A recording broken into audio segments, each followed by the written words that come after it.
Good morning, everyone. Welcome to the Level 1 podcast. An hour late and hundreds of dollars short. Story of my goddamn life. Like, it's been tough. You know, my life has been tough over the last decade. It has. Here's the thing, all right? I should actually bring this up because it actually is kind of, I think, unrelated, but yesterday, my wife says to me, after we have dinner, we were relaxing in the living room for a few minutes, and she said, "Hey, just so you know, I just remembered when I was coming home from work the other day, the indicator light came on the dashboard of the car that said tire pressure may be low." Now, this happens every once in a while for good reason. You might actually have a leak in your tire, which we've had once and had it repaired a couple years ago, or your tire could just have lost air naturally over time. This usually happens when there's a change in weather or seasons, or if you hit something, you hit a curb or whatever, you can lose air in your tires. So I said, well, geez, I hope it's not a leak. We've had that issue before. It's annoying to have to bring the car to the shop and have them fix it and bring it back home. So hopefully it's not that. Maybe we just need to fill the tires. So, I turned on the car. Car ran beautifully. We actually have a home tire pump just for something like this. So that way I don't have to go to a gas station or whatever to do it. Checked the first tire. This was the tire that previously had a leak in it.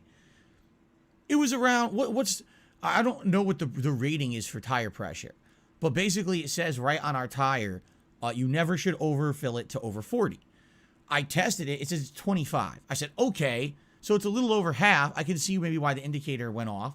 Let me pump it up. So I did. I pumped it up to like high 30s or something like that. Seemed fine. Seemed firm. Didn't seem like there was any issue. So I said, let me check the other tire on the front. That also was rating a 25. I was like, okay, this makes sense. This is probably just natural air, leaving the car. That's what it's got to be. If it was, one was 20 and one was 30, like, okay, this one has a leak, right? But the fact that they were both equal makes me feel it was just natural air losing over time. Plus the weather literally just changed here in Washington. So it all kind of ties together, makes perfect sense. I pump both tires. Indicator goes off. We're good to go. All right? And that was that. All right? So everything is, going normally. Everything's fine. And my wife had to go to work early this morning. She was opening, where she works. So she was up early. That means Jasper's up early, up and about. And I just try to sleep through it. There's not much I could do about it. I'm trying to sleep through all of this so I could get my rest. Got a full day of streaming ahead of me. And it was just about the time when normally I would get up. I would say maybe 20 minutes earlier than when I would normally get up. All right? And I'm laying there in bed, and all of a sudden, I heard her footsteps coming up the stairway again. I said, this is not good because I know I heard Kat go into the garage already. This is definitely not good. So she says, honey, I hate to wake you up, but obviously this is important. The car won't start. The car won't start. That's shocking. I literally tested the car last night and pumped the tires, and there was no issue at all. So why won't the car start? Okay, well, let me get up. So I get up. I put on pajama pants. I put on my t-shirt backwards because I'm half asleep. I don't even know what I'm doing. Grab my keys. Stumble into the garage. All right. Sit down in the car. Go to start it.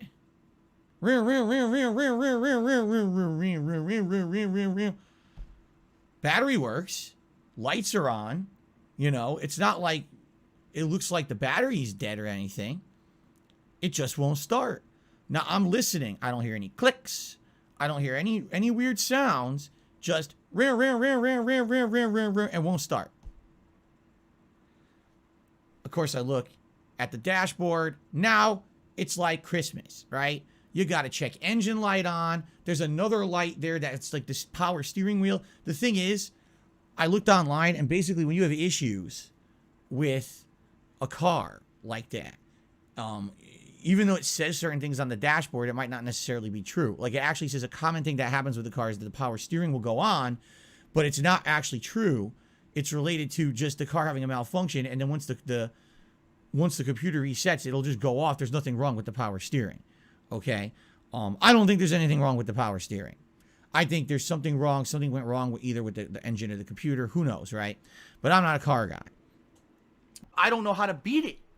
I don't know how to beat it myself. That's the problem. Just for transparency here, this is a 2017 model. I bought it in 2017 because I knew that buying that model the same year that it actually makes it cheaper because the 2018s were out. But I didn't buy the more expensive model. I bought the last year's model essentially to save a little bit of money. I basically had no leaks. I looked. Nothing's leaking out of this car, right? No fluids are low. You know, there's nothing wrong at all. All right, from what I can see. So it's only a 5-year-old car. It's a 2017. And by the way, I'm not exaggerating, 10,000 miles. Oh my God, just hit 10,000 miles in 5 years. So if that's any indication of how little that we drive, I mean, I drive on a day out, and my wife a few times a week goes to work and back. She used to work really close, in which case it was less than a mile drive. Now she works further away. Okay, so this car is not used. It's not like, oh, this is a car I drive everywhere.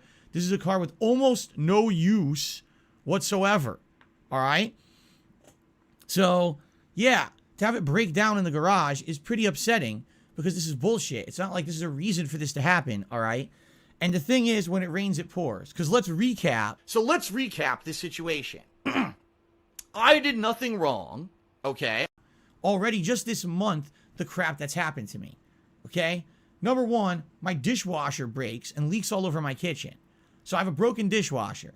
And I'm still undecided on if I want to call to get someone to try to fix this thing or if I want to buy a new one. Because a new dishwasher can cost anywhere from as cheap as like $400 up to maybe, you know, over $1,000. But you could get a nice mid-range dishwasher for probably $500-$600. And mine's already over 8 years old. Repairing it might cost $300-$400. In which case, why repair it, right? So I'm already have a broken dishwasher that I'm thinking, you know, later this month we got to figure out how to fix it or whatever. All right. Then what happens? I get over $400 in chargebacks, right? And thankfully I have a very supportive audience that helps me out. And you guys basically negated the chargeback. I wiggle like this, and what happens is your wallet opens up and all of your money flies out of your wallet through the sky. And then once a day, I open my window with a big bag, a big sack, like Santa's loot sack, and it just fills with money, just flying in there. Ha ha ha ha ha! Money kinesis. You did. Within like a day, you rallied and supported me so much that those chargebacks have been negated, and now it's just like a normal week for me now. Instead of being behind over $400, it's like a normal week for me now, which is nice. Okay? So thank you so much for that. That was really unexpected and greatly appreciated. Now my car doesn't work. All right? This is ridiculous. So, what do I do? Well, what are you going to do? Your car won't start, right? Luckily for me, I have a repair shop right around the corner. But I can't get it there. So, first thing I do, I call the repair shop, talk to the person, tell them everything. They're like, all right, don't know what it is. You got to get it in. You know, we'll see if we can look at it today. And if we can't, you know, we'll look at it definitely by tomorrow and go from there. All right. Let me get it to you. What else can I do, right? So I call a tow truck. Tow truck comes, gets the car, literally drives it around the corner, drops it off. Here's your bill, $200. Thanks for the money, stupid fuck. It was a 5-minute car ride, but there was no way I was going to get the car there without a tow truck. $200. Great. That's just a great start, right? So that's just before they haven't looked at the car yet. All right. So now the car's there. By the way, so my wife can't work today. She was supposed to work. She already has issues getting hours at a job. And that's that. Segment's over.